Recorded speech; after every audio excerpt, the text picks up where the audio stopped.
Hey everyone. Okay, so one thing I loved immediately about this chapter is that even though both Shin and Taro have little to no experience with gambling, they still found their own ways to adapt and win. Like for example, with Shin, even though he knew nothing about playing cards or even poker, I guess, he was still able to use his clairvoyance to play to his strengths of being able to literally read the room.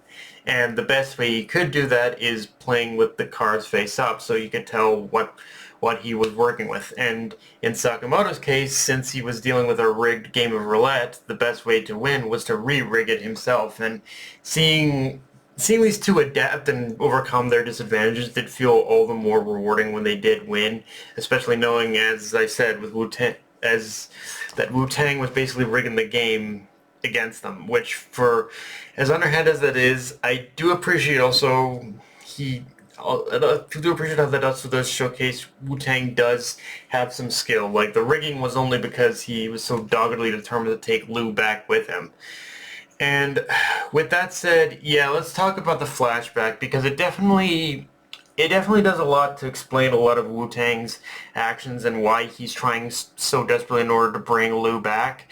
And it definitely humanizes Wu-Tang himself, and like showing, yeah, he did have it rough. He did, like, being one who wasn't typically like your typical like member of the triad, someone who could use guns, who could use weapons, all that said, being one who could only use his mind, it does show that yes, he is coming from a genuine place in what he's doing, even if his commitment and devotion is a little unhealthy.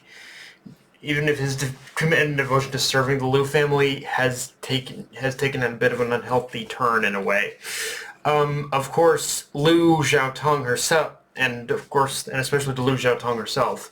Although, in saying all that, this flashback also kind of further exposes, at least to me, the most fatal flaw in Wu-Tang's viewpoint, which is, despite coming from a place of genuine loyalty and feeling of being indebted to the Liu family's kindness, the loyalty he has also morphed again and become twisted into a rather unhealthy obsession, one that really begs a couple questions, and questions I've kind of had ever since this little mini arc began, which is that if Wu-Tang really loves Liu as much as he says he does, why is he ignoring her? Why is he the one deciding what's best for her? Why is he just trying? Why is he just not trying to understand why Liu has chosen this life over being the leader of her clan, over prioritizing being the leader of her clan? Like, if Wu Tang really loved Liu as much as said he does, he would try to understand these questions and honor her wishes. In fact, everything he's doing is completely antithetical to what he clearly already knows about Liu and just how much of a free spirit she is. But he's trying to cage her because of any. But and so he's just. But he's just trying to cage her instead. Like, if anything, that flashback also showed one of Liu's greatest strengths as a character, which is her ability to uplift people just by encouraging them.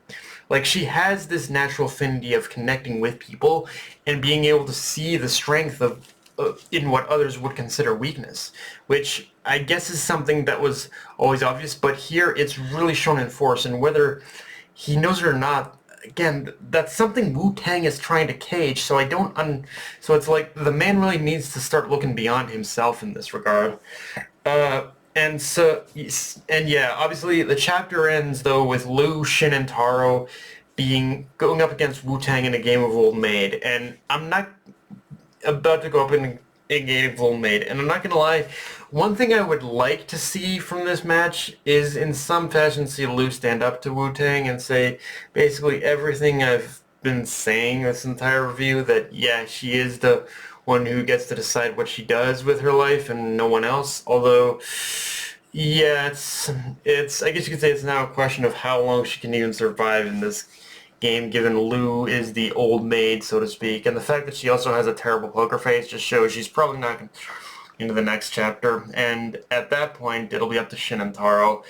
But yeah, guys, that's pretty much all I got for this review.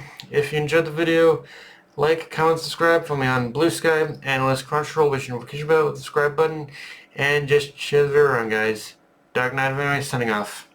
Later, everyone.